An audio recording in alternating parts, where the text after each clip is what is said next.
Well, we should be on. I am not guaranteeing anything.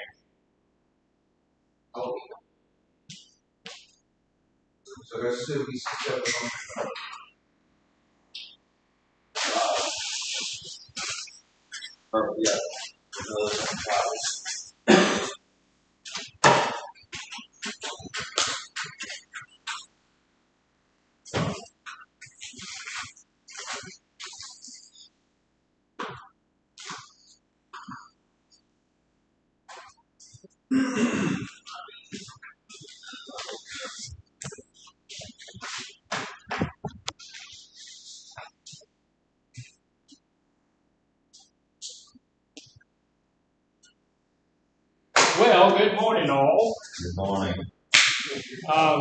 It's Tuesday. We're still on, uh, families in recovery. Um, I'm not sure whether or not it's working over at North. So because the North thing told me that my widget wasn't working. I could have guaranteed everybody that my widget was working, but obviously I am either I have a defective widget or my widget's just I'm widgetless or something. But anyway, we'll see. If it doesn't, if it's not working at North, I'm sure they'll give us a call. So this morning we have our sign-in sheets going around. Yes. Okay, we need to sign in. If you're HHSC, which everybody is except for one person, then we need you to sign on that one. If you're TAP, which we have one TAP guy, over here, I'm not sure about North, make sure you sign in on TAP. And here's the deal. We know which one we're supposed to be on, right? So put ourselves on that one. And we're supposed to be bringing our books to class every day. And so we're going to take a real quick look at that in a moment. Our goal for today is going to be how to repair relationships. This is a family week, so we want to look at how to repair those relationships. We all do know that our addiction and all of the stuff that has happened to us, through us, about us, and with us in our addiction has caused us some issues with our families, right? We have. We've got a couple of new people with us. We have a new family member back here in the back, and any problems that you may have, anything that you may need, you just need to let somebody know. We're all about helping. We're all about keeping you where you need to be. We have a new staff member over here, and this is Mr. Mark, and he's a fine young man. And y'all just help him as he gets used to what's going on around here. So everybody, sir. I was telling where the signage. Okay, thank you for helping. I appreciate that. Everybody know what this fine portrait means up here? Looks almost kind of like family violence. Looks a little bit like family violence, doesn't it? Yeah, it's not. But it does kind of look like family violence. If you look at it, this looks like a guy beating somebody in the head with a hammer, right? Yeah. Yeah, and then the kids over here, he's looking, but he looks a little bit happy about, maybe mom or maybe big sister or somebody get beat in the head with a hammer. Is that what it really is? No. No, what is it? I do not. Have no idea. This is repairing family relationships. Okay. So he's repairing the family relationship, not beating her in the head with a hammer. This over here, it rather looks like blood, I noticed, but it's not blood. I had meant for that to be hair. She's redheaded. And so I had meant for that to be hair. It turned out to look more like blood gushing from the side. That's not what that's supposed to be. Family violence is not how we fix family issues, right? No. We're going to talk a little bit about how to fix family issues this morning. Now, we're moving along a little bit. So if you have your book, we're on page 21, which is where we always start. And so yesterday we were estranged from our families, and we learned that estrangement meant just about what it says. I'm strange as far as my family is concerned, right? We don't have the relationship that we're supposed to have. I have arguments, I have issues with everybody or some huge part of my family. Maybe not everybody, but even if you're estranged from one person in your family, that's too much, right? Too many. So we need to do some stuff like that. We need to get back. So today we're looking at, we've moved a little bit more. So down through our treatment, down through our recovery processes, we need to learn how to move a little bit at a time, right? We don't need to make a huge jump. We do know that this thing takes time. Did it take some time for us to mess up our family relationships? Yeah. It did, even though we can see where once or twice when we do something that's really reprehensible is enough to mess our family up, right? Yeah, we can, just one big deal can be a big deal. But here's the thing. It usually takes more than one big deal to tear up our family. Usually it's a whole bunch of little things that we've done that's going to mess up our family. So it's going to take a whole bunch of little things. How long does it take you to gain trust back in your family? Years. Years? It take months. Months? Years, weeks? Decades? Hundreds of years? Never. Look, some of the time, I'm going to tell you this. I have family members who don't trust me now. Yeah. I do. And, and I have family members who will never because of some of the stuff that I have done. They look, all of my family right now can stand me. All of my family right now recognize the fact and are assured of the fact that I have made changes in my life. I'm not the guy they knew when that guy did that. I'm not that same person, right? And yet, what? I'm that same person. Yeah. I'm capable of that. If I did that back when I was in my addiction, am I still capable of that? Absolutely. I'm still capable of that. I know, well, I knew a guy. He was pretty, I knew him pretty well there for a while. He was pastor of a church and a pretty good size Assembly of God church. And I was talking to some people about going over to his church because I was going to be bringing the service that day and all of that kind of stuff. And they said, nope, no way, I'm not going. I said, well, what? What's the deal? You know, they said, well, I knew that guy back when he was okay. But he hadn't been that in 30 years. But they still, right, don't trust him. So sometimes we have to get to the realization, we have to come to the realization that they may never trust me. What am I going to do? Am I going to break down? Am I going to become depressed? Am I going to go back to doing what I was doing because, they don't, what am I going to do? Nothing. You already cleaned your side of the street. Yeah, I like that. He said, nothing. You've already cleaned your side of the street. So when somebody lets me know that I have to do without them, what am I going to do? Without them. Move on. Move on. Yeah. So, look, there's some people out there I really want in my life, right? My wife and I, we've been married for 52 years. March will be 53. I really want her to be in my life for the rest of my life. But today, we have a guy coming. She really likes the guy. But he's going to come and see we have a light pole that's leaning and it's causing our power line to dip. And if I can't get that light pole back up, get that power line, I can't get my RV out to go on vacation. We can't go, because it's stuck in the yard. There's no other way out. So she really likes this guy. So, if I get home today and they've run off together, am I going to be okay? No. No, I'm going to be terribly, distraught for days and days and days. But I'm going to tell you that I'm going to get over that.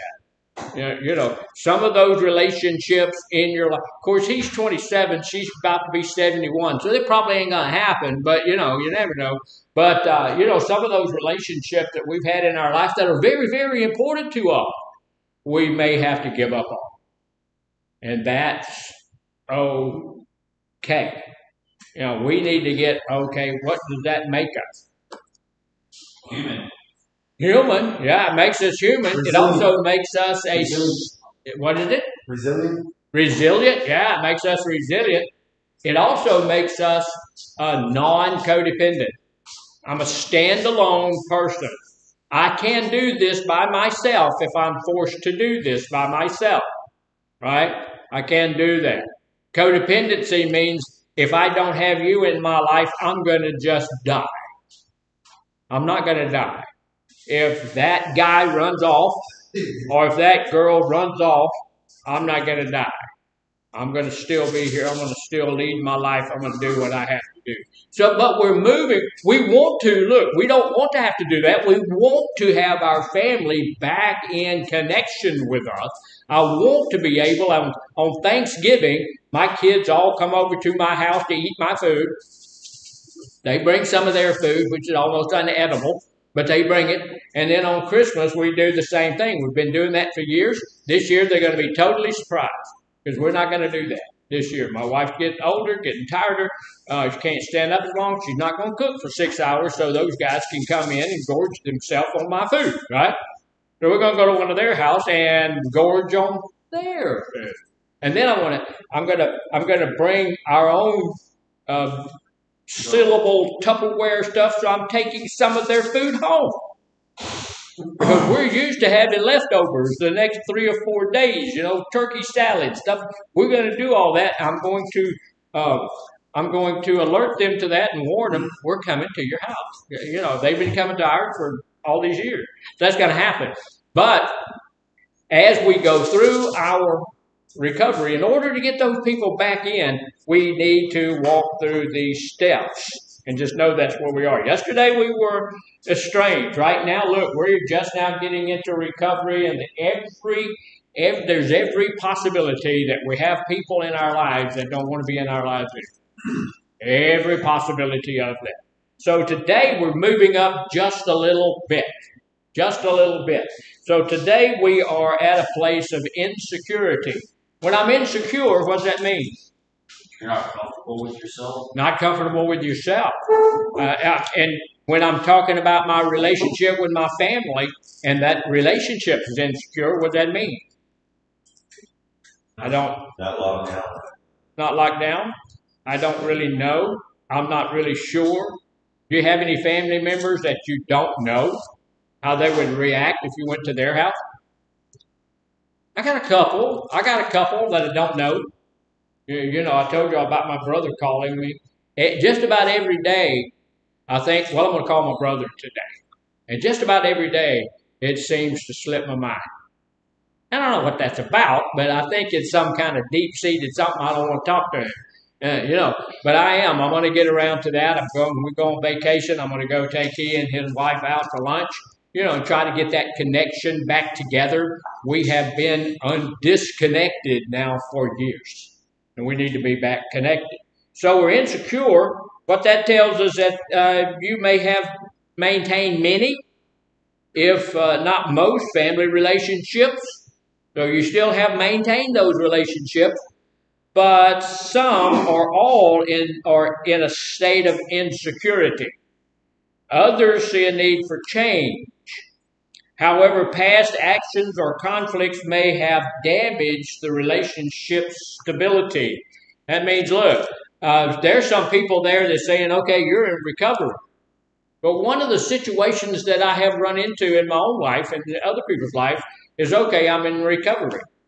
Well, you were in recovery last time. That's what you told me last time. You were done with it last time. Okay. So this is not the first time that you have met God. This is not the first time that you have gotten clean. This is not the first time that you've made a new start. So they still have that little lingering doubt that this is the last time.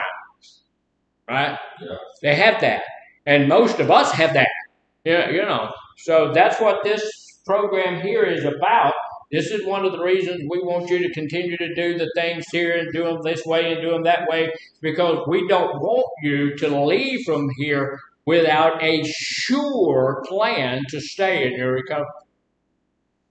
We want this to be the last time you come through here. Yeah. One of the things that this industry counts on, and it's a really terrible situation, but one of the things that this industry counts on is us relapsing. Yeah, because we go out, we relapse, here's a place for you, but okay, that's how we get paid. Us being here, people in recovery being here, people that have relapse, people who need help. So if there's no people who need help, guess who gets to go home? You. Me and everybody else that works here. Yeah, but this company, these people, I meet with the leadership team once a week, and one of the things that this team says is we want to work ourselves out of a job. We want to get it to the place where everybody that comes through here gets to a place where they never relapse again. Part of that is getting to a place where you're back in connection with your family well. Because that's very helpful for us in our recovery. There's a lot of support in your family, right? There's either a lot of support or there's not a lot of support. So we're working toward that place of having a lot of support. So, all right, that's where we are now. Tomorrow we'll be at a different place. What's one of the biggest ways that you look? This guy's repairing his family. What's one of the biggest ways that I'm going to repair some of that junk that happens in my life?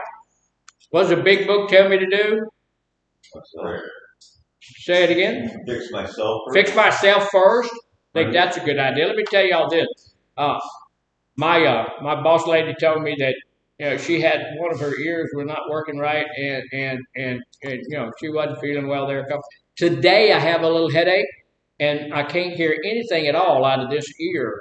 Maybe a little bit, but not much. It's kind of, you know how your ear gets sometimes stopped up? It's a horrible, terrible, nasty feeling. I can't hear well anyway. So, if I don't hear you this morning, it's because this ear just decided to quit altogether almost. So, yeah, I got to fix myself first, but then what does the big book tell me to do? I'm fixed. So what does the big book tell me to do after that? Pray. Pray? It does. And we want you to do that too, because look, I can't do this without help, and the Lord Jesus is my help. And so I can't do this without him. And don't intend to try. And that's a good point. But I'm still looking for something else. Everybody in here knows it. When I say it, you go, oh, yeah, well, yeah. So what is it? When it comes to our families, what's that one thing that our AA group and the big book and all of that tells us? Well, I know. Make amends. So what is it? Make amends. Make amends. So we got to go make amends. Thank you, sir. I appreciate that. We got to make amends. So what is making an amends? Apologizing. A lot of times it's just an apology. Sometimes it's just I need to go to somebody and apologize. If I showed up at your house, and one time I was in Germany, and me and a couple of the other guys showed up at one of our superiors' houses. We knew where he lived, and we got drunk, and we decided to go over and tell him a few things, And so when we got in there, he was in there. He let us into the house, and we're all incapacitated by alcohol and all of this kind of stuff. And we said things, did things. I had one of my friends. He said, "Oh, I got to use the bathroom." Okay. So the guy said, "Look, there's the bathroom right down the hallway here." So he goes in the bathroom down there. We hear some noise. I don't know what he's doing. And so he comes out and he's ready to go. So we all leave. And when I saw the guy a couple of days later, he said the guy vomited and had projectile diarrhea in my bathroom. Both ways it was just horrible.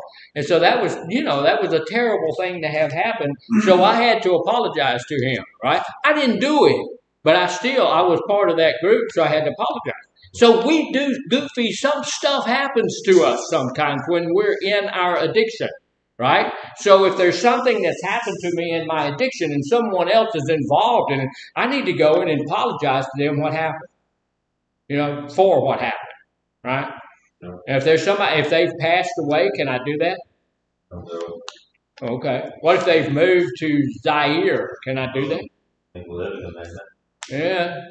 Well, yeah. You know what we do? You can make a phone call, or when somebody's passed away or something like that, you can write them a letter of apology. And then a lot of times we burn the letter, or we shred the letter, or we keep the letter, whatever we want to do with it.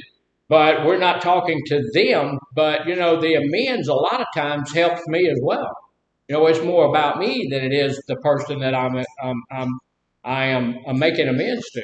If I go and apologize to that person and they don't receive the apology, does it still work? No. It doesn't it doesn't for them perhaps, but it does for me. Big Book does not tell me to go and make them accept my apology. It tells me to go make the apology. I've gone and apologized to people,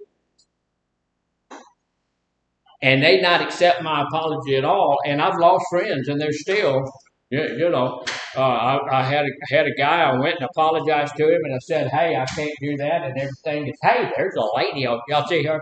Now, what it is that is up?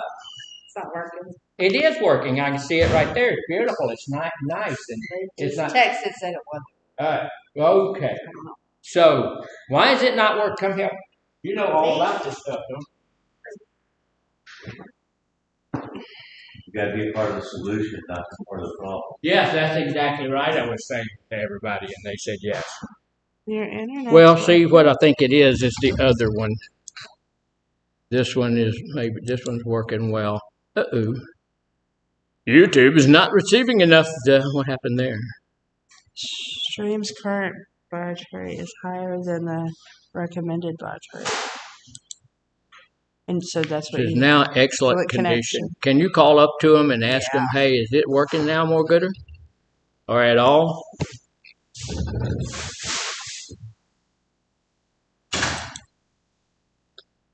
Well, I hope it's working now. I'm not sure. I told y'all that I would. So, when I make the amends, when I go and tell somebody I'm sorry, that apology, that amends is for me. You know, and I'm hoping that it helps that person, but if that person doesn't accept it, it's not going to help them at all.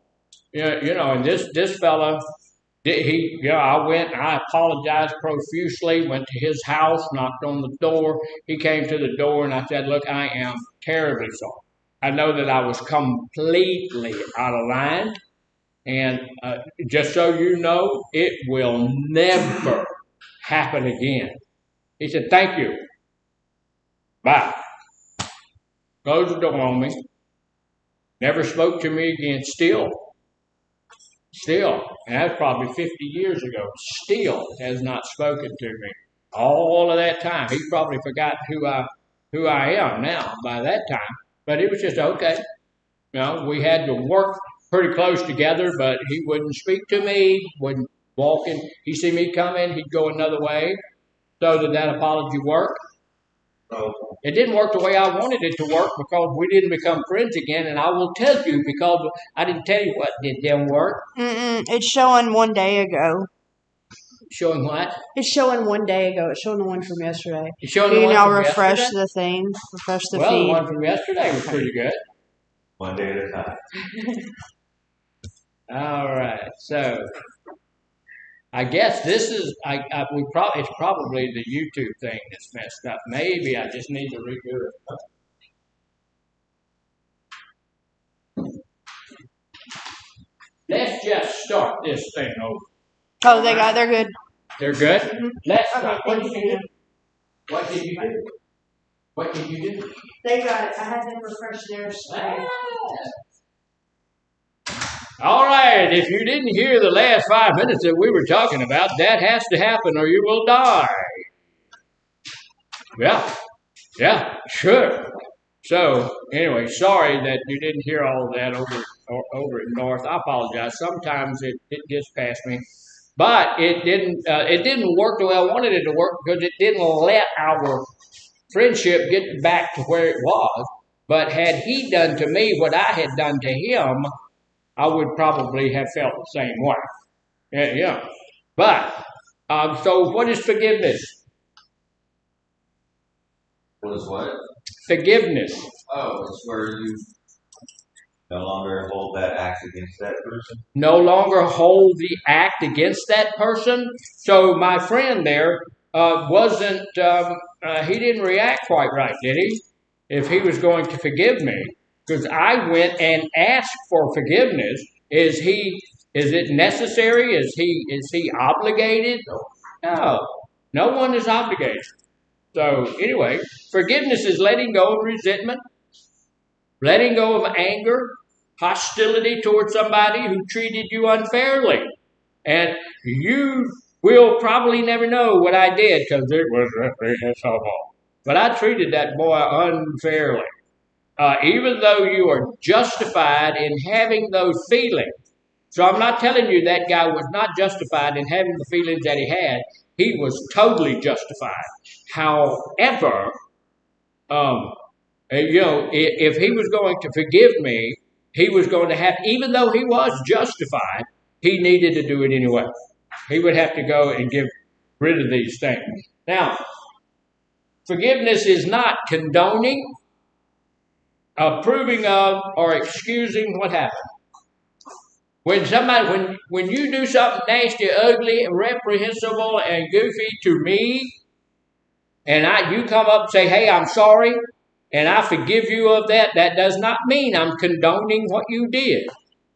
That does not mean, okay, I'm telling you that what you did is perfectly all right. It's okay. You can go ahead and do that again to other people. It's not. It's just meaning that I'm not going to hold what you did against me, even though it was reprehensible, even though it was nasty, even though you shouldn't have done that. I'm not going to hold it against you. That's the first thing that forgiveness is. And do we have people out there we need to forgive? Yes, probably. Oh, yeah, I've got people I need to forgive. Sure. And are we going to be able to do that?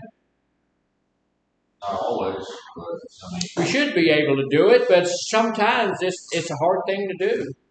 forgive somebody but not be open to relationship. He says you can forgive them, It's but not a requirement to yeah, forgive somebody to have them in your life. yeah, you can forgive them, but not have them in your life. I think that's true.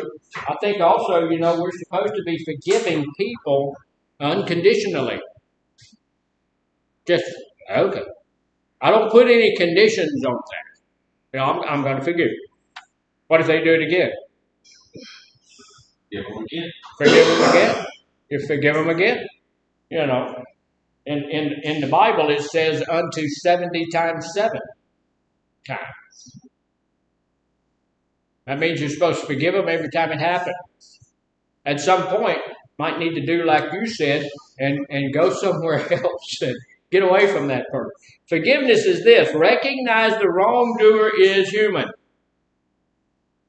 Recognizing that person, just like you said earlier, is a human being and treating them decently in spite of what they might have done to us. If you've got family members who have done some reprehensible stuff, done some nasty stuff to you, you ever slept outside in the cold when it's wintertime on a porch swing with no cover, no anything? I ain't been that bad. I did. Went home, ready to go to bed, and I had done something that wasn't good, and I was headed home to go to bed, and my wife had locked the door. Can't come in here. I live here. Not now. Not right now. You don't. I had to sleep outside. It's like 40 degrees. I'm freezing to death all night long. But okay. She had to forgive me for what I did. But I also had to forgive her for locking me out and leaving me outside. So, she had to get to the place where she recognized I'm human. And sometimes back then I was a drunk human. Right now I'm human, but I'm sober. And she was human. She wasn't going for that behavior at all, and she left my butt outside. It is not, now listen, this is important, forgetting how you were wronged or pretending that nothing happened. When something happened, something happened. When you forgive somebody, that thing, whatever happened, does not just go away. Right? It doesn't just go away. It's still there. It's, God, when He forgives, He forgets. When we forgive, we put it aside. We don't forget it. We don't forget it. I can remember things that happened to me 300 years ago, and I have forgiven the person. Y'all know who Melody Jackson is? She's the girl that was in the 6th grade with me. I'll never forget Melody Jackson. She was beautiful. She had blonde hair, blue eyes. She was just beautiful. She smelled good. Christmas, we had the tree up in school, and it had all of these little fake gifts under there. They were about that big, looked like a little box. We got those little boxes, and we wrapped them up, and we put them there. I'm about 12 years old, and I was standing there looking at all these little boxes, and Melody came up there with her boyfriend, and she said, yeah, Herschel, all those gifts out there for you. I said, they are. She said, yes, they're all soaked because you need a bath. So, that hurt my feelings. And I remembered it all of these years. I hadn't been in the sixth grade for years and years and years. Oh, I broke it again. But you still remember that stuff. So you know what I did? I forgave her for that, right?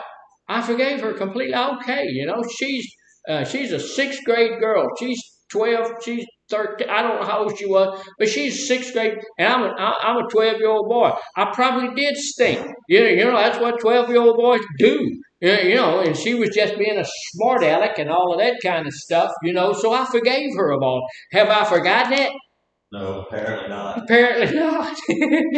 I can remember. Makes a real good story, So no. And look, that was like 65 years. I still remember it. I'm probably going to remember it.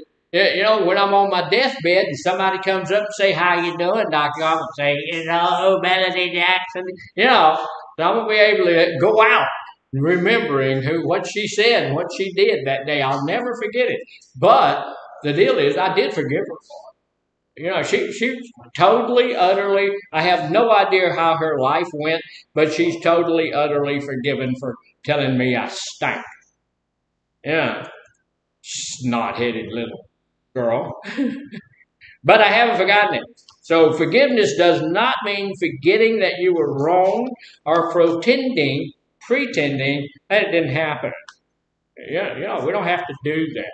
And like somebody said, sometimes if you forgive that person, you're forgiven completely. You're forgiven. You don't have to do anything to gain the forgiveness. I'm just out of the goodness of my heart, I want to forgive you.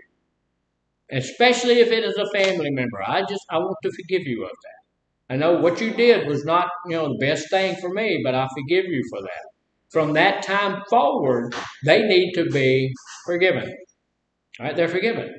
They don't owe me anything. They're fine. They're forgiven. But I'm not going to forget it. And I may be at a point where I have to avoid them at some time. Some point I may not want to be around them. Because there's always that lingering doubt that whatever they did could possibly happen again. I want to make sure that it doesn't. So forgiveness is a chance to amend a relationship that was damaged. I can amend a relationship that is damaged. But here's the deal. If I choose to do so, sometimes I may not choose to do so, right? Maybe I don't want to be in a relationship with that person anymore, right? Right? Maybe because of what happened, it is to such a level that I don't want to be in a relationship with my cousin. I don't want to be in a relationship with my brother. My brother and I when we were growing up, had a really super duper close relationship. As we grew older, we grew apart. When I went to the military, we were both in Texas. I went to the military. He went back to Mississippi. And we didn't see each other for 20 years or more, 30 years. And he showed up over here and we had a good time. But at the end of that good time, it ended poorly. And so, he's gone, hadn't heard from him in 10, 12 years, something like that. And he just called me. So, I would like to amend that relationship. I'm choosing to do that. But we can also choose not to do that. It's going to be okay not to do that. One of the things that I would recommend to people is that relationship, if I can get that back together, is that going to hurt my recovery or is that going to help my recovery? Well, it just depends on if he was like Yeah. a user around you or something, or and that's the thing you have to ask yourself, no? Good or bad. Yeah, he's in his recovery, been there for many, many years. But the thing is, that's what I need to look at. If this relationship, if I choose to amend this relationship, is that going to be helpful to my recovery or hurtful to my recovery? If it's going to be hurtful to my recovery, should I pursue it? No. My recovery is worth much more than that relationship. That's why we tell you to stay away from old people, places, and things. I don't want to go back to that person because I know around that person I will never stay in my recovery. So we need to know if there's somebody I want to make amends to, it is that. Now, forgiveness is not an agreement to continue a relationship as it was.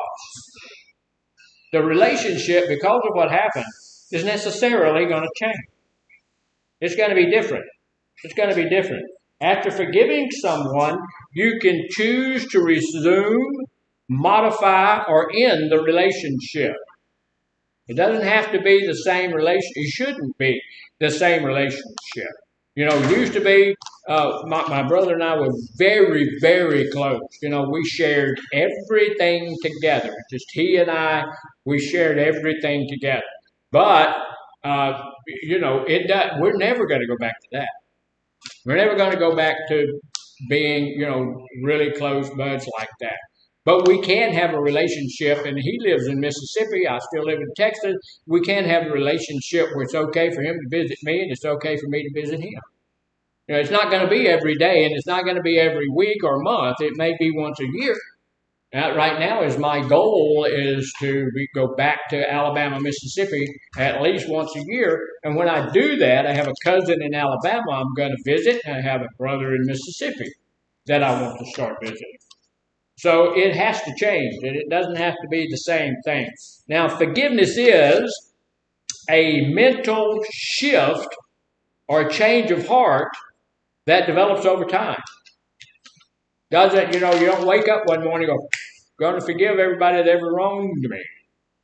But over a period of time, you can say, yes, I need to practice forgiveness.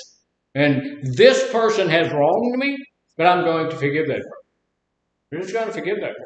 One of the things that I can do is forgive that person right here in my heart and never see that person again. I've had to forgive my mother of things she's done or did. She's been dead for decades. But, while I'm thinking and going over the stuff in my mind, I had to go, oh my God. And I've had to forgive my mom. I've had to forgive my dad.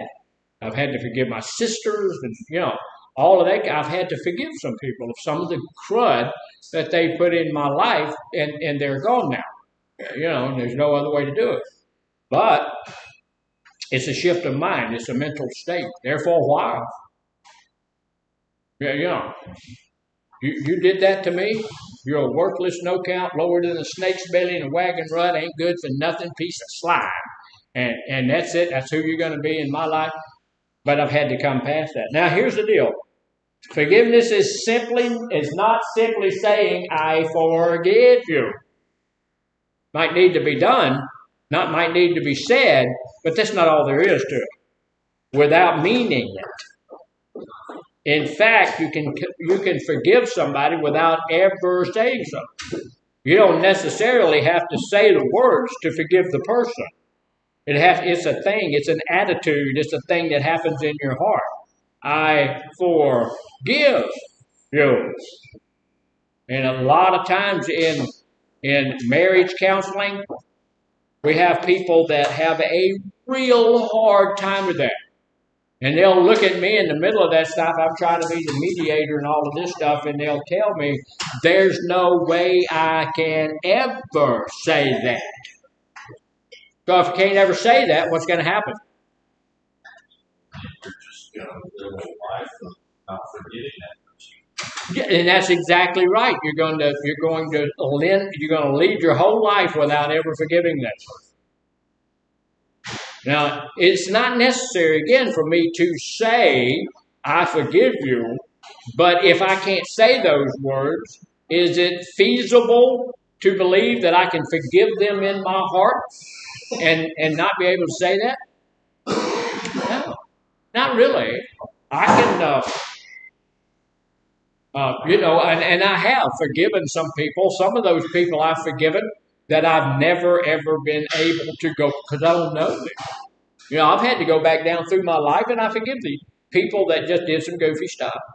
I went to high school, and when I was in high school, I went and lived with my sister for a year. And just for a year, just to get out of the city and live in the country for a year. And so when I went to the country for that year, I had a guy that the first day at school, met me at school and wanted to fight, put some real hurt on me that first day of school, And okay, down through the years, that kind of ate on me, And at one point, I had to forgive that guy. Okay, I had to, and I haven't thought of him in all of these years until right at this moment. But I did say, okay, I'll forgive him. I don't know where he is, don't know who he is, don't know any of that stuff, but I know I needed to get that out of my heart, so I don't think about it, don't dwell on that. He is forgiven and forgotten. I don't even know who he is, and I'm glad he's gone. So it's a mental shift. It takes time, and it's not.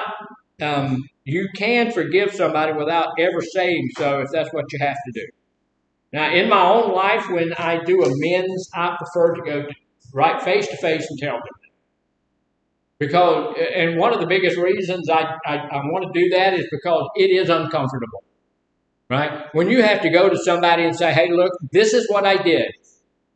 And look, I am sorry for that. Or when you go to somebody and say, look, you did this is kind of weird, but when you go and say, look, you did this to me, and I just want you to know I've forgiven you for that. You ever done that? See, that's kind of reversing the thing. They're not coming to ask forgiveness from you. You're just letting them know you've already forgiven them. They don't have to come and ask forgiveness. I've gone to people and said, look, I forgive you for doing that. They go, what? They've already forgotten it. You're the only one that's holding on to that kind of silliness. So, so sometimes you don't even have to go and tell them. You don't have to say so. You don't have to tell somebody that you've forgiven them, but you do. So that's what it's not. So forgiveness is a process that can start at any time. You can even forgive a person who is no longer in your life. We've already talked about that a little bit. I had to forgive my mom for some of the things she did. My mom was a little weird. She was a practicing witch. She did some weird stuff in our life, and I have forgiven her. I haven't forgotten it. Some of that stuff really horrendous. I'm not going to ever forget it, but I have forgiven her for all of that. God forgave her, so I have to forgive. And that's one thing that we put in our hearts too, is that God has forgiven all of us for all of the mess that we've ever done. And so that makes it a whole lot easier for me to forgive somebody else. Because I'm forgiven, they need to be forgiven as well. So that's what it is. What it is not something you do for the other person. Remember, we were talking about amends a little bit earlier. Amends are not for the other person. If they receive it, great. If they don't receive it, okie dokie then. The amends are for you, right? It's to get that out of your heart. It's to get that off your plate. It's to get you to a place where you can move forward. Because all that junk in your life is going to keep you from moving forward. For it's something you do. Forgiveness is not something you do for the other person. Forgiveness is for me. Forgiveness is for you. And that's why it's imperative that you forgive. It's imperative that you make amends. What if you got somebody's car, you borrowed somebody's car, and you got drunk in their car and you wrecked it and totaled their car? How would you make amends? How would you make amends? Yeah, how would you make amends? Say what's that? Try to get it fixed. Try to get that totaled car fixed. Oh, it's totaled? Yeah, it's totaled, man. It's broke. Say it again. Try to get them a new vehicle. I think, look, I've had people tell me all different sorts of things. Hey, I'm going to go and apologize. Is that a thing you should do? That's one of the things. Absolutely. Yeah, you should go and apologize, but you put that guy on his feet. Right? So, apology, if you've got a car, you need to drive your car over there, apologize to that guy, and leave him your key. See if he'll give you a ride home. If not, you need to start walking, because that's where you put him. If you have the money, go buy him a car. Something that is an ultimate amends, right?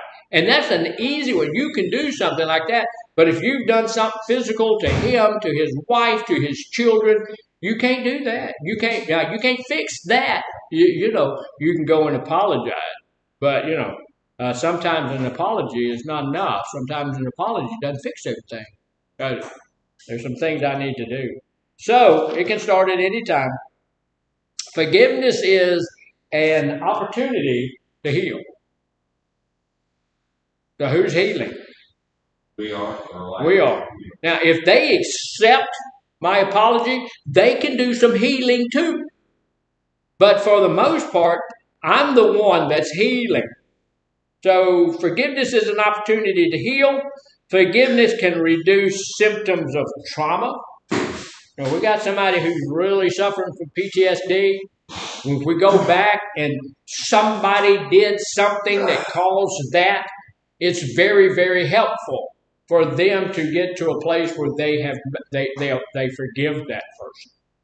I want to forgive that person. It helps in their treatment. Anger, it helps with that. It helps with anxiety. It helps with depression. Additionally, it can increase hope and self-esteem. When I look at myself and I can see what I did, I was the bigger person. I got up and I went over there and I forgave that person. They didn't receive it. They told me to get the flip off their front porch. But I was the bigger person. And that will help me to build my self-esteem, which, by the way, suffers. When we have this disease, it is a self-esteem killer. So it does a lot to help that. Forgiveness is not getting even, getting revenge. Getting even might feel good at the moment, but unlike forgiveness, it does not resolve anger and resentment.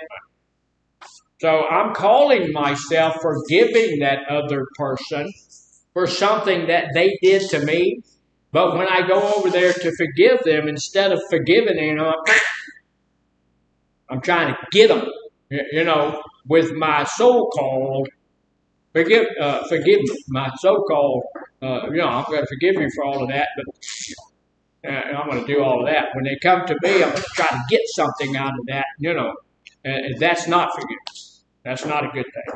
Forgiveness is not getting even. I don't need to be getting even. Okay? I just need to let that go. Forgiveness is a personal decision. I can tell you that you need to make amends. The big book can tell you need to make amends. We can say 100 times you need to forgive people who are coming to you for amends.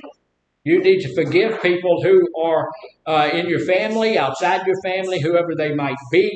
You need to be willing to forgive those people. We can tell you that 100 times, but whose decision is it? Always going to be your decision. You get to make that. It's a personal decision that only you can make for yourself. Once you do it, it's going to be the best thing in the world for you. Once you do it, it's like baiting a hook when you go fishing. When you bait the hook, what does that do? Well, it raises your chances of catching a fish. Anybody here ever been fishing? Yeah, you ever catch a fish with no bait on the hook? I saw a kid do that there's a school that had a big old lake out in front of it. And where is that? It's not Humboldt. It's somewhere. Anyway, it's a big old lake out in front of the school. And about once a month or so, they have a kids fishing thing. They got all these little guys out there. They're 4, 5, 6, and they're throwing their rods and reels out there, and they're reeling it in, And they don't have any bait on the hook. They're just playing. And this kid caught a little brim, sun perch or something. No bait whatsoever. But look, that don't usually happen, right? That doesn't usually happen. So the deal is that if I want to feel good about myself and I want some good for me, I've got to fish with a baited hook. That means when I go to talk to that person, I'm going to talk to that person with the idea that I'm going to forgive them for whatever they did. And when they come to me, if indeed they come to me, sometimes there's people who've done stuff to you that you ain't ever going to hear from. They have no intentions of asking your forgiveness, and they ain't ever gonna come looking for it. So if that's true, you need to do that anyway. Y'all remember Melody Jackson? She ain't never in her life asked me to forgive her. I'd look over at Melody, and she'd be sitting over there on the other side of the room, and she'd go, you know, stuff like that. She'd do all kind of crazy mess like that. Yeah, you know. So okay, she ain't never asked me to forgive her. As a matter of fact, she rubbed salt in the wound every time she got an opportunity. But still, I forgave her. Did I forgive her when I was 12 years old? No. It probably when I was 30, 40, something like that, when I'm thinking about it or probably sharing about her in a class like this somewhere at some time in my life. And I said, wait a minute, I need to forgive Melody for that. She's just a little girl. Back then, the first time I thought about that, I need to tell her, don't be getting up close enough to me to smell stuff. You need to get on away from me. But at some point, okay, completely. And isn't that a silly thing? Isn't that a silly thing?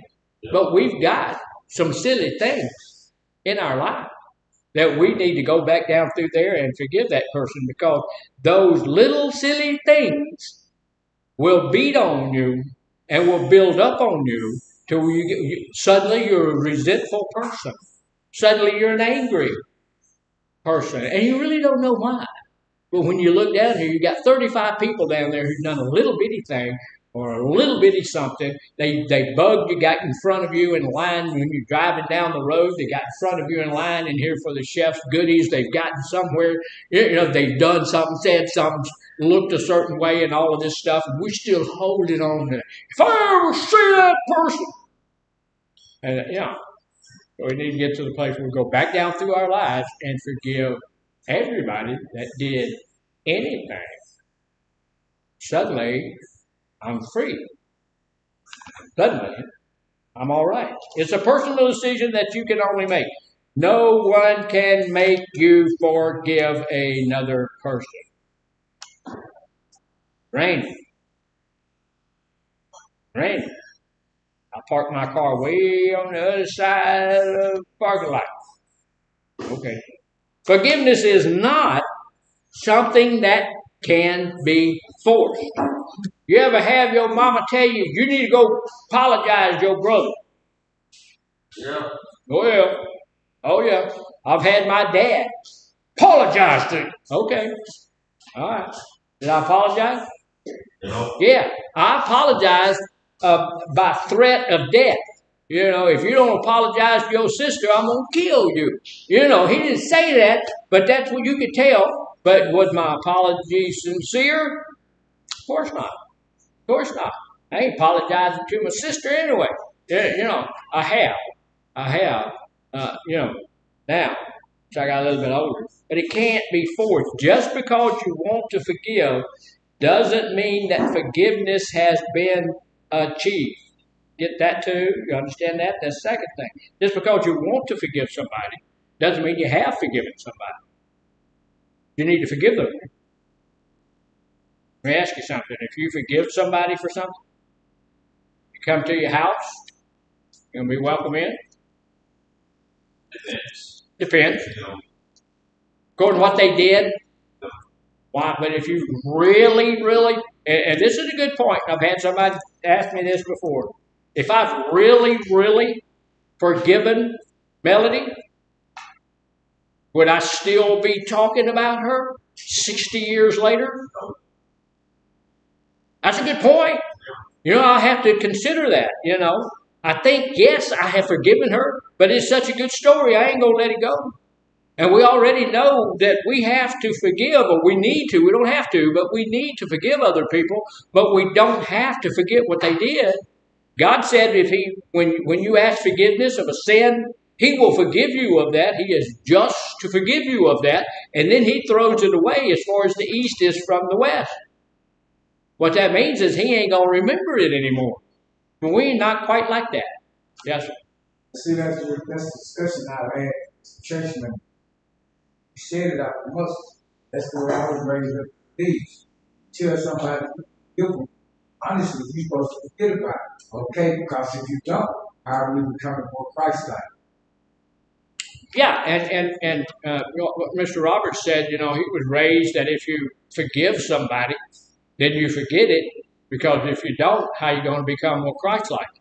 There's a little bit of a difference between us and the Lord Jesus. He's God, and so He can forget it. He said so in the book, and He's not going to get outside of His book. We, being human beings, we are not physically capable of forgetting it. Why is that? Remember the thing I told you all about the tetrahydroquinone? In that same place that tetrahydroquinone hides, anytime you ever looked at something traumatic, it hides in there.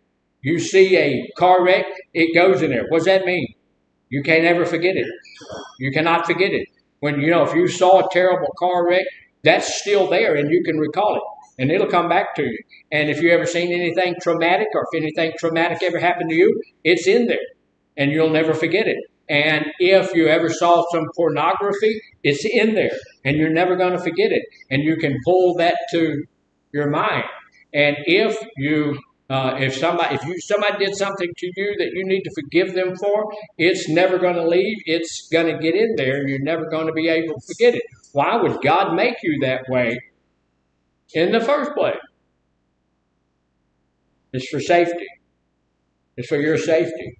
Because if something is traumatic or dangerous or nasty to you, He wants you to be able to pull that back up so that you don't allow it to happen to you again. If you got bitten by a rattling snake because you got out of your car and you walked off through the woods where there's a bunch of rattling snakes, then the next time you get out of that, that's going to pop back up there. Wait a minute, there's rattling snakes. You're going to get you a stick, shotgun, 30-30, 3-8. You're going to get something, and you're going to walk around a little bit more careful than you were the last time, because God has put that in there. All right?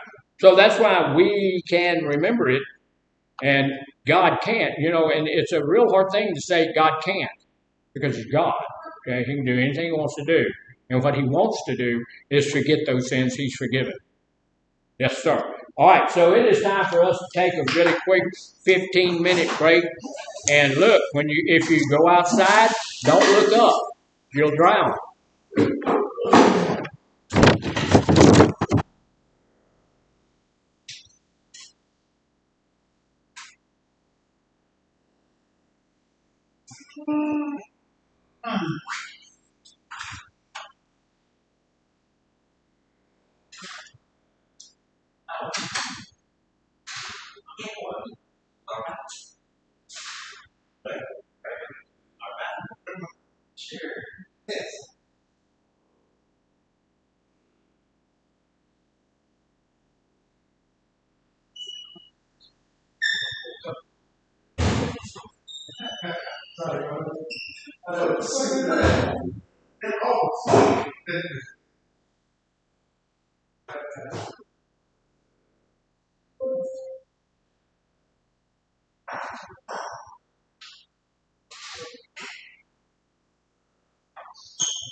But who you make for?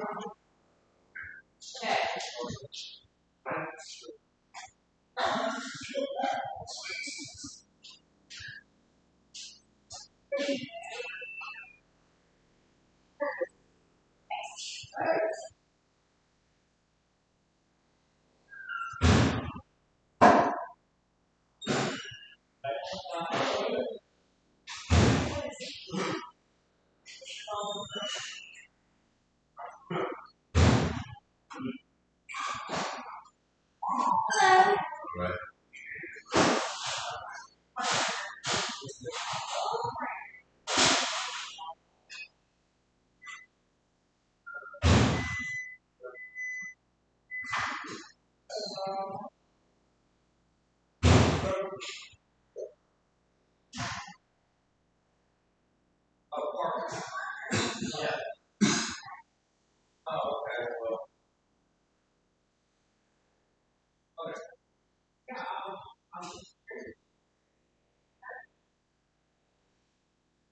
I didn't say a word.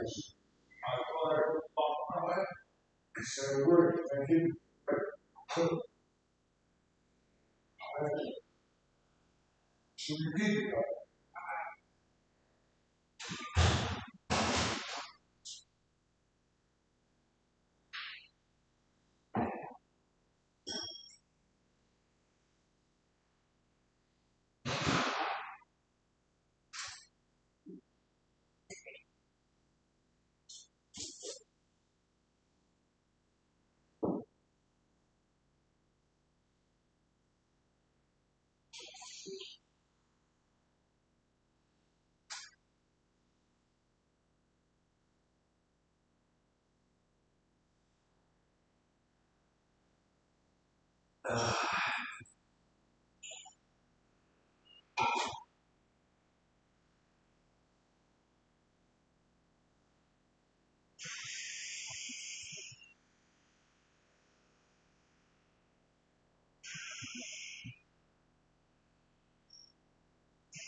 I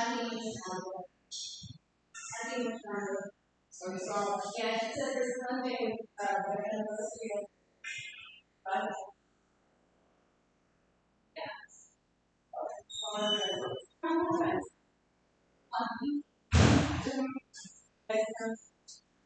yeah.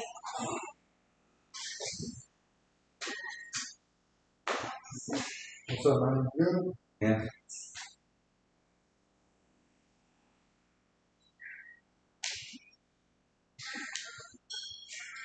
It's everything. What? Wow.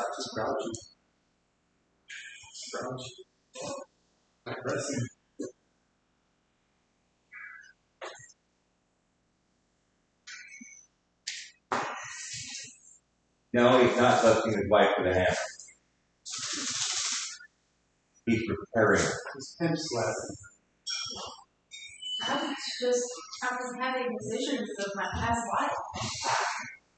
That's your doctor. That was my take of it.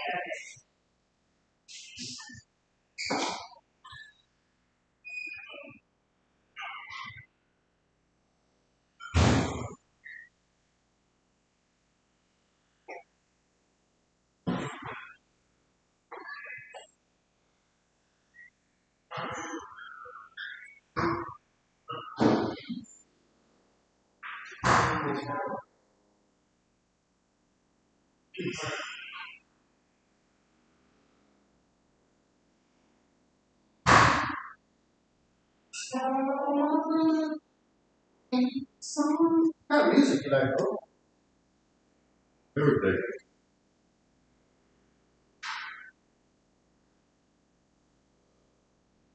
And what I really want to go see? Concert? What's that? Well, I don't think they probably still sound the same. Journey? Okay, that's good. Really like those. They're the ones with the new Filipino. Yeah, the new ones. But I really He sounds awesome. Yeah, he sounds good too. Yeah. One of my songs I used to play when I go to the bar. Tell stop leaving. Not that one. No. It was when the lights Go down to 6. go down in the city and the sun shines on the day. Do I wanna man, I was that's jam out. Do I wanna in the city? Ooh.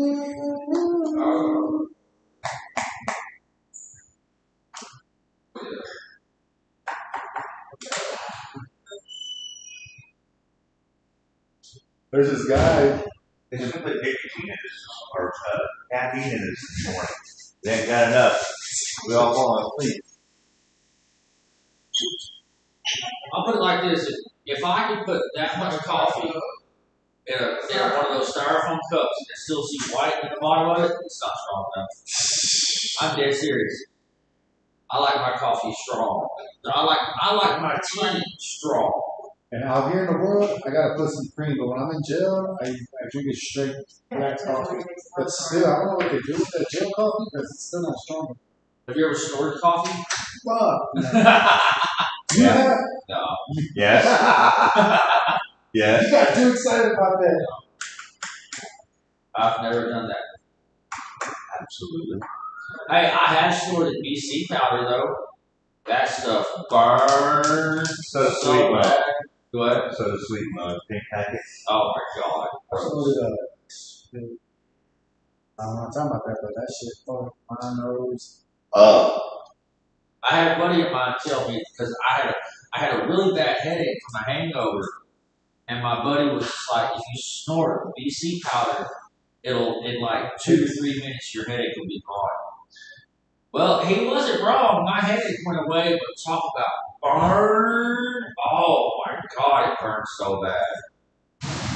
I even was taking a credit card and trying to like cut it up even finer than what it was before I snorted it, but my headache went away, but man, it burned so bad. Wow. Huh? Wow. No wonder, I know. And You're right. That's you crazy. signed in. Oh, oh.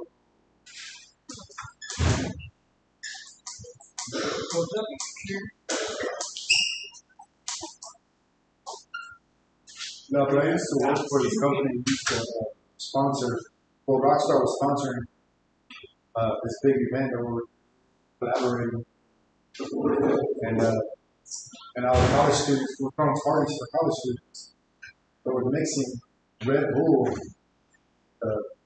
vodka and everything. Oh, yeah. They were doing it so much, started mixing it with all types of shit. That year, I'll never forget it, man. People died. Not a lot, I'm sorry. Like two college students died. So it was like all day and vodka, Red Bull and vodka, and all these stuff and all that. So, drink that shit all day. You don't want to mix. You don't mix uppers and downers. No. No, because alcohol is present. Red Bulls. Thank you. They ended up getting rid of the Red Bull. They brought in Rockstar. They brought in Rockstar. They were Red Bull would never give you jitters, but Monster or Red Bull are not Red Bull. Monsters or Rockstars always give mine jitters. Red Line. Oh, Red Line. Oh, red light. No, God, no. too much. I remember one time I drank 2 of those back to back. Nope, never again. That made me sick. You know, you're only supposed to drink like No, you're supposed to take shots. half surveys. I mean, You're the not bottle's supposed to only drink. That's where I made a mistake. all It right. was nice and cold. I'm like, hell yeah, it smelled good. And I'm like, because I like to chug my energy fast.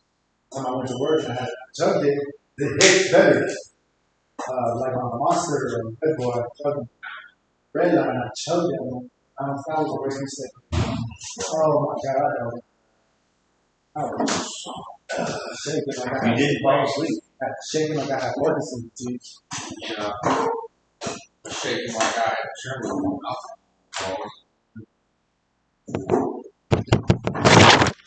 All righty, folks, we're back. We talked about apologizing and to the folks at North. I want to apologize to you guys this morning because y'all didn't know how to get your stuff to work right. So, you see how I deflected I saw that. the apology? Is that appropriate? No. No. Depending on the intent. If you want to make somebody laugh, Yeah, maybe.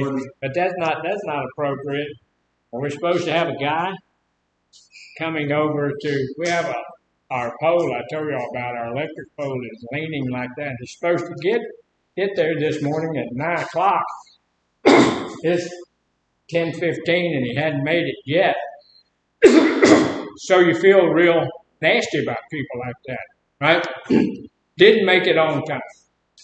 So I called my wife and I said, "What did the guy say?" She said, "Well, he didn't make it yet."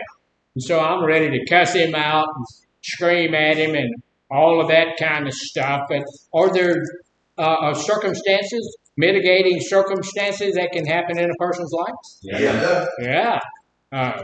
We're supposed to have the meeting at 8:00 this morning, and my boss was a little bit late.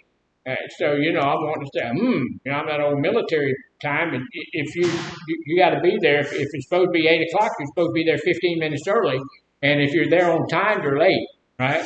And so I'm always right. I'm there 15 minutes early, and so I'm screaming at her. So I wasn't really screaming at her, but So she said, "Wait a minute. He's burying his dog. His dog got run over by a car, So is that a good enough excuse not to be there on time?" Well, of course it is. Some people. My wife has a dog, and I would really hate for her to have to make a decision on who to save. If we were both having a heart attack or something, who would she go to first? And I know, be a hard thing. So here's some things. And look, we're talking this morning about all of this stuff about apologizing and all of that stuff was help us to know how to repair relationships, right? One of the things that we need to do to repair our relationship, if it's warranted, if we need to do it, we need to be man or woman enough to stand up and say, hey, I was wrong, and I apologize for that. You know, it shouldn't be that hard, but sometimes it's really hard. Because an apology is me saying I was wrong. You know, and I've had folks say, well, I can apologize for my behavior without saying I'm wrong. How do you do that? You can't do that. If I'm going to apologize to you for something I did, I have to say I was wrong, right? I have to be able to do that. So I have some other ways that we're going to work at repairing the family. And these are some of those things. And the first one is exactly the same thing we just did, because repairing relationship in recovery, it requires hard work. Because we've done a lot of damage to our relationships. We've actually done some irreparable, and what does the word irreparable mean? Can't fix it. Can't be repaired. Irreparable. There's some relationships in our life that we're not going to be able to repair, right? But we know that. So it's gonna take some hard work. It's going to take some commitment. We have to be consistently positive, and we have to have the healthy behaviors that people can see that's going to help us repair our relationships. So the first thing that we're going to look at real quickly is what's step 9 in the big book. Anybody know what step 9 is? Oh, step 9, made to recommend is to those people that we are accepting our harm that problems. Look at that. Nice. Hey, everybody go, wow. Make amends. Direct amends. That's step 9. So what does that mean? Making apologies, right? And making amends. If you're working through the 12th step, you're going to reach 12.9 or step 9. That entails apologizing to those you've hurt and making amends. You see how they separate making an apology and making amends? Apology says, I'm sorry. Amends mean making up for it. So if you aren't in the 12-step program, you got to figure out other ways to atone for mistakes. This could include paying people back for stealing money. Ever stole any money from anybody? Oh, come on. Yeah, I have. And then lied and cheated and searched the whole house trying to find the stolen money. And I know what it went for already. Yeah, but I'm putting on a good show and I'm having a good time and all of that kind of stuff.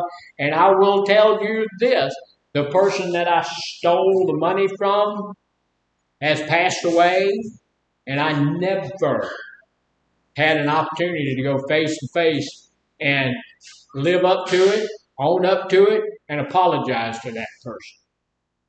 So I have apologized in my heart. All of that kind of stuff. I am really, really, really, truly sorry. That doesn't help her at all.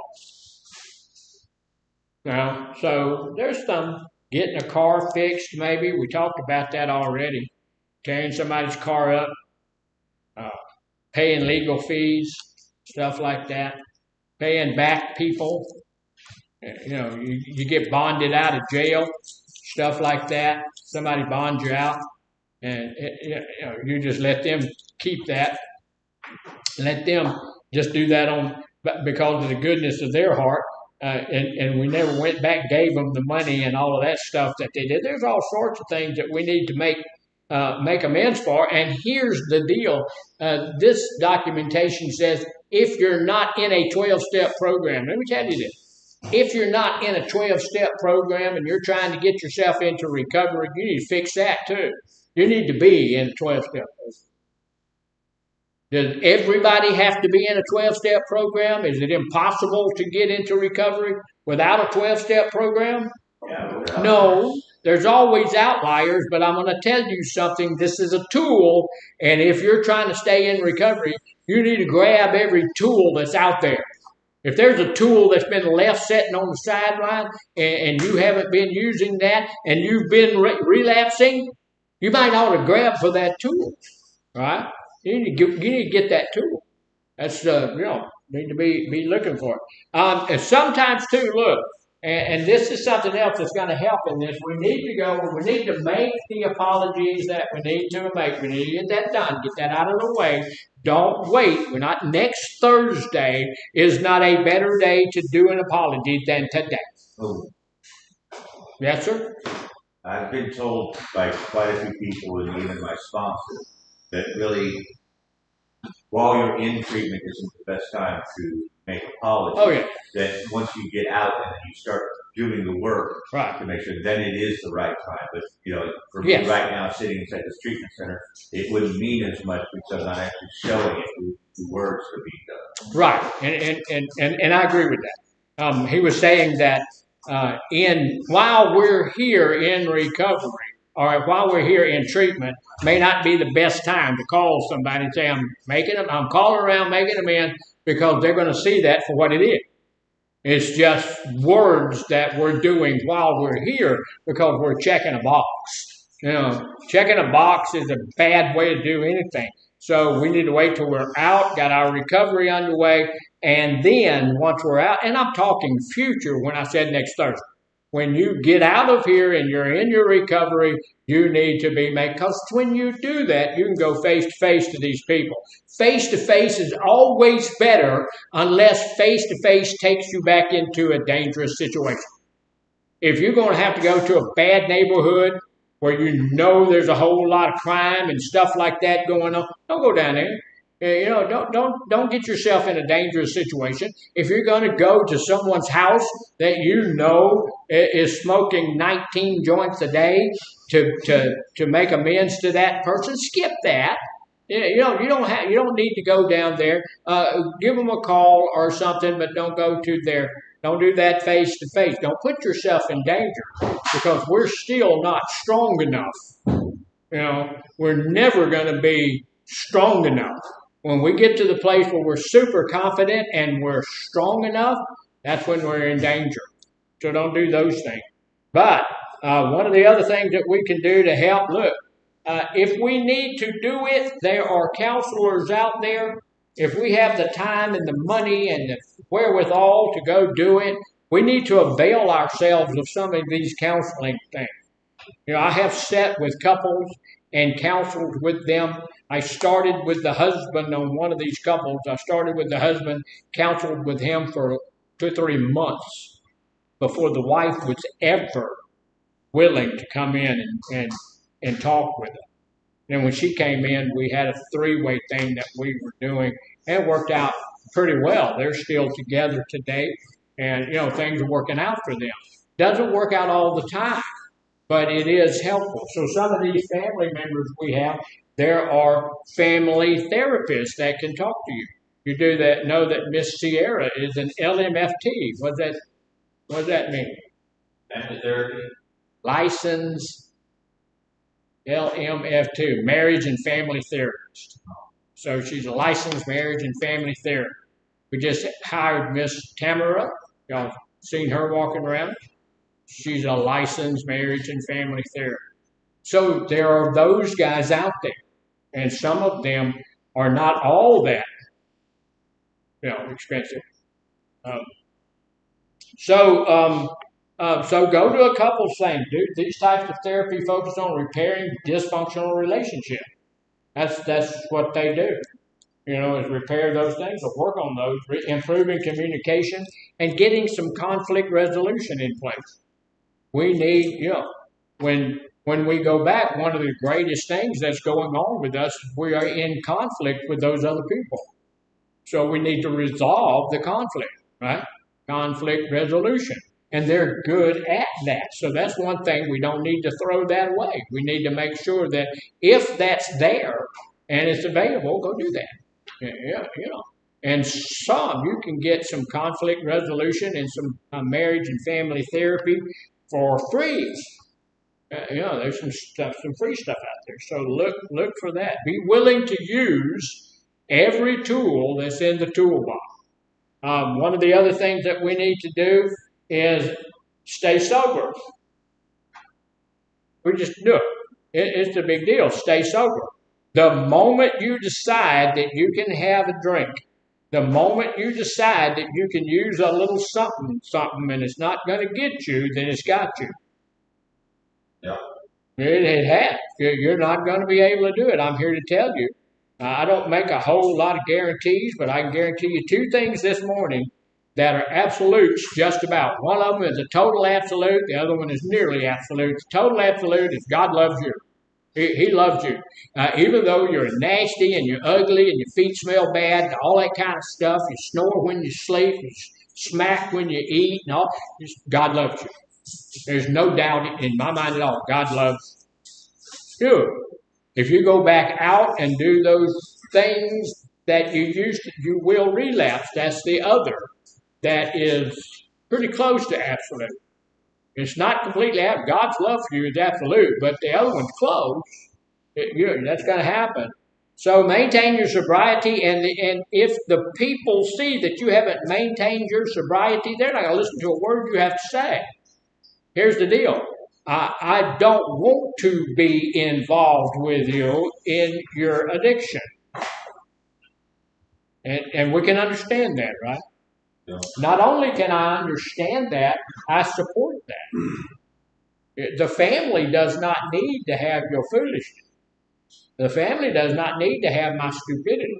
The family does not need to does not need to be involved with me when I'm drinking and driving and smoking and doping and doing. The family does not need to be there, because I'm going to destroy that family. I'm going to go back to stealing and lying and cheating and everything I was doing to protect my disease. I'm going to go right back to that. That's what it's about. That's what you have to do. So I'm not going to be able to do that. So maintain your sobriety. Work on rebuilding your life. What is it out there that we need to rebuild?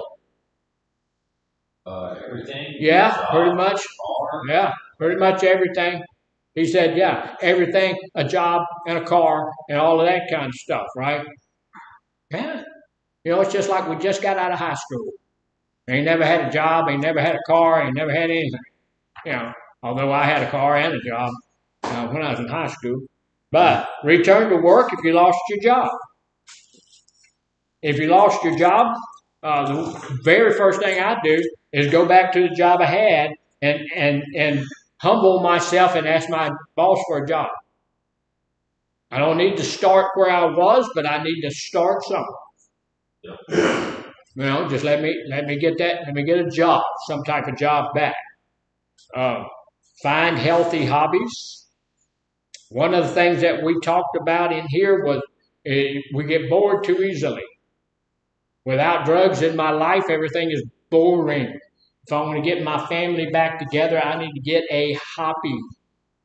I need to have 4 hobbies. I need to start doing something. I need to learn to play the guitar. I need to learn to woodwork. I need to learn to paint. I need to learn to do something.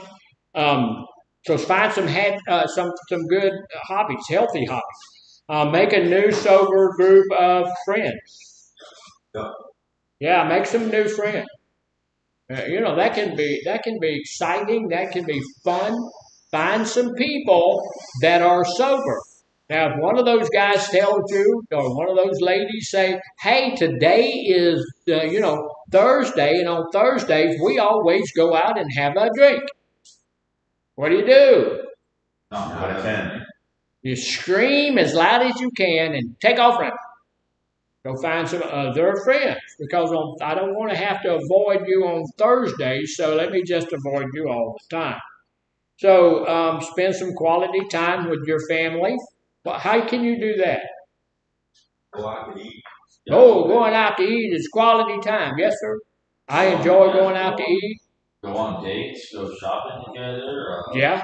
Have a date, go shopping, go to church together, go to my wife and I. That it.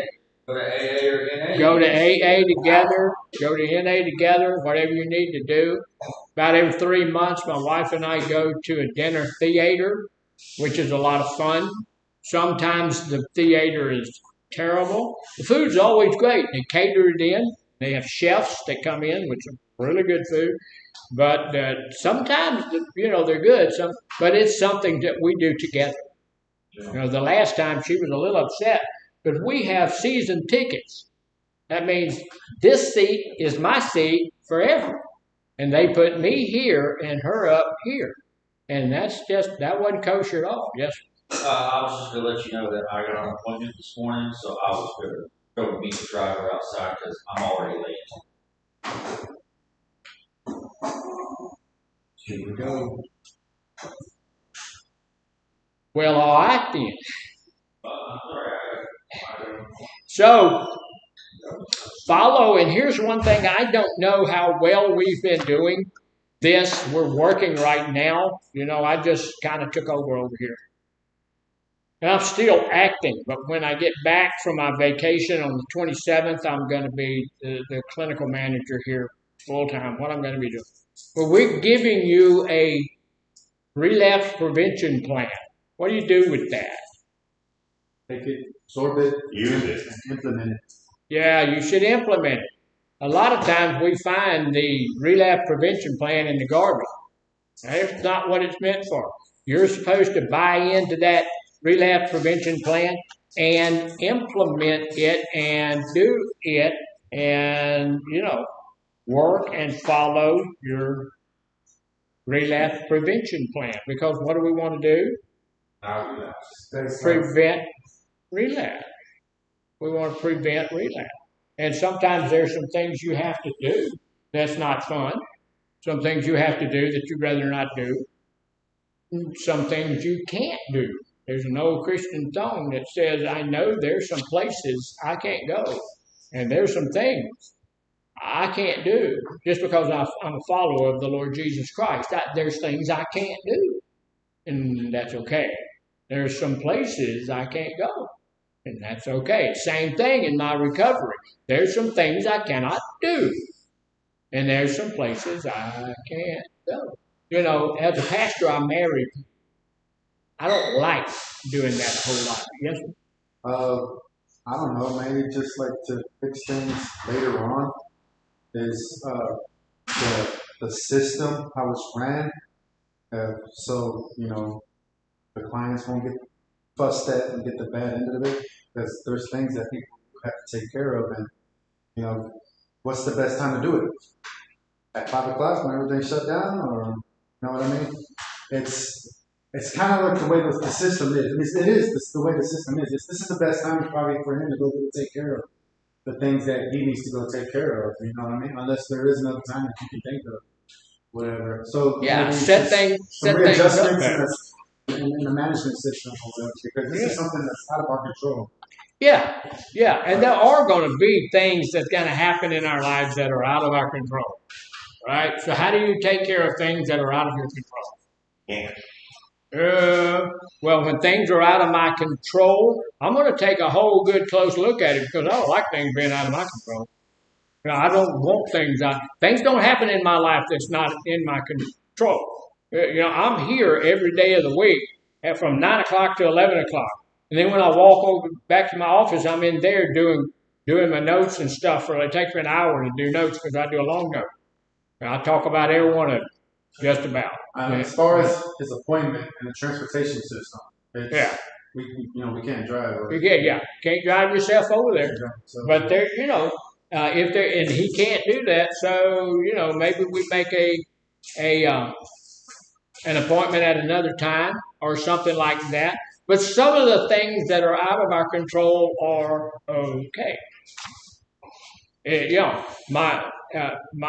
guy that was supposed to come look at my pole couldn't come. That's out of my control.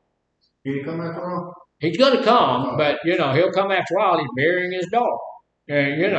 So I don't know how long it takes to bury a dog, according to how big it is and all of that stuff, and how broken up your wife is, or you are, because people love their dogs and stuff like that, or your kids. You never know. We've got a big place with a big old fence around it. We got like an acre of land that's fenced, and our dog patrols that. That's his territory. But he doesn't try to get out. But if you leave the gate open, he'll get out. If he gets out, takes off, and gets killed, man, that would be a funeral around my place. But there are some things that are out of our control.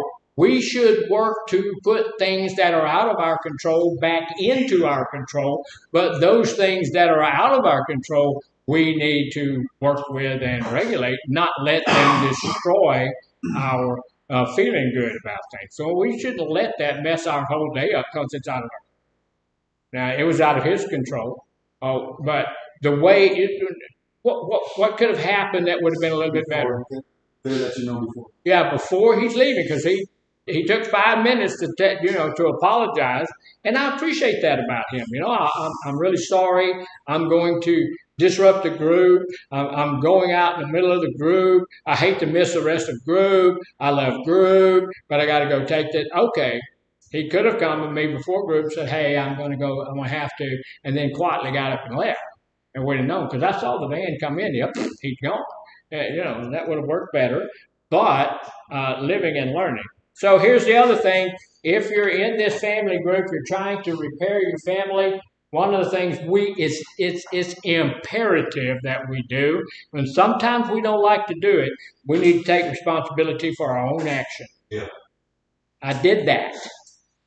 I had to do that this morning. I had to go and tell my boss something I didn't really want to tell her. And what was not a good plan, her boss is sitting in the room, and I told her I have to, I have something I need to tell you. And she said, because she's mean. And so I had to do that. So we need to take responsibility for our own actions. Yes, ma'am. Spindle top is here for their white group. But it's not 11 o'clock.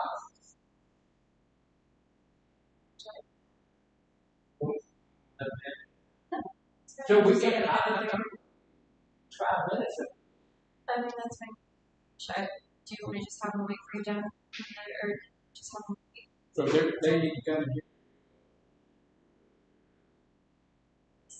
I don't know what. That's on your schedule?